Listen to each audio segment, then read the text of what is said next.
All right, what's going on? So I think this would be a really great place for you to start fixing your golf swing.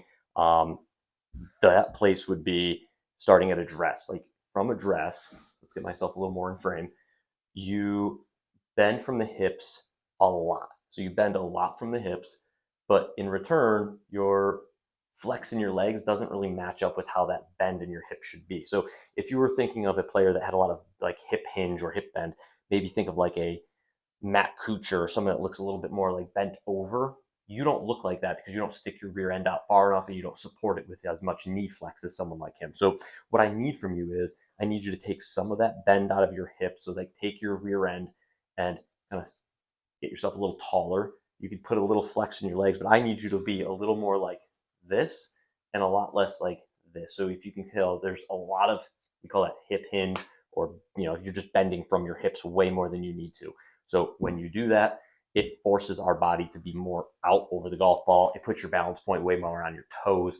Just a lot of bad things happen from that. So from there, as you take the club back, you can actually see if I zoom in here, you actually have a little bit of S posture too. So you like actually like stick your rear end out a little bit and you kind of like bend and arch your back a little. This would be like the world's most unsafe like squatting position. This would be like, hey, I'm going to fall forward and rip my back up at the same time. Um, with that like little bit of S posture, it makes it really hard to rotate and turn. The spine's really not meant to turn. Oh, we got a stick in there.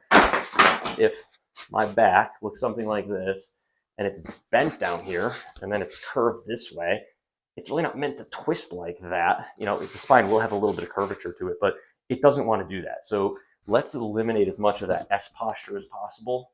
Stick your rear end a little bit more. There we go, just like that. So then you can actually rotate and turn a little bit. I think for you, primarily, if we could just get you some turn that looks more like this, a little more freed up, a little less like lower back S curve, that would be great. Let's go to the actual swing itself and see where we need to put you. So things you do really well, you got pretty good structure at the top. Like you actually squeeze those elbows together pretty good. The club face is pretty darn good at that point. The legs have done a really good job. You're just really far forward.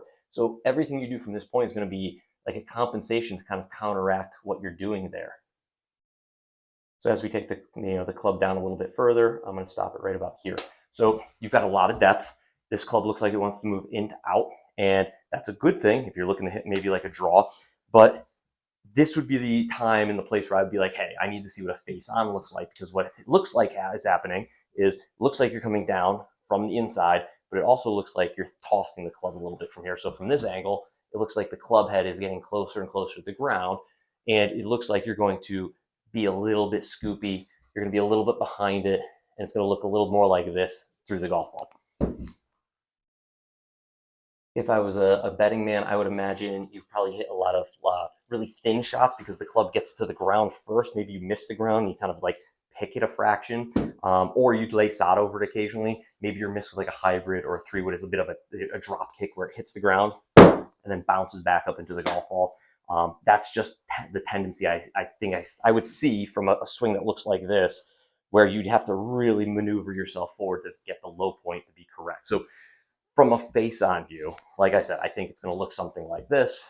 You're dumping it a little early. If I were you, the fix to that, so number one, fix your posture. The fix to that is just working on how your lever system or your wrist hinge and unhinge the club. I would probably spend a lot of time hitting, half punch shots, getting the club set, and from right here, about halfway back, work on pushing off the ground and striking the ground every single time with a little bit of an angle of attack. You're going to notice the club's going to stay in the air for longer. It's okay to use your wrist, but I would be working on punch shots where you hinge it, unload it into the turf, and then just keep the arms really, really long for as long as you can. Most people that hinge it and then unhinge it tend to flip at it, kind of look more like this through the impact. I don't need a rehinge. Like a rehinge really just needs to be somewhere maybe in this vicinity. We don't need to see it Luke Donald-esque. If I wanted to hit the ball the highest and the shortest, I would probably just rehinge it as quickly as possible, and then it would go high and short. If I want to hit it long, I'm going to have a lot of extension, and then eventually we'll rehinge out here. Fix your posture, work on ball striking, get your hinge from here to here, half shots, work on that. You could even put some tees down on the ground and work on just hitting the tees to maneuver your low point and be more consistent with your low point so you hit better golf shots.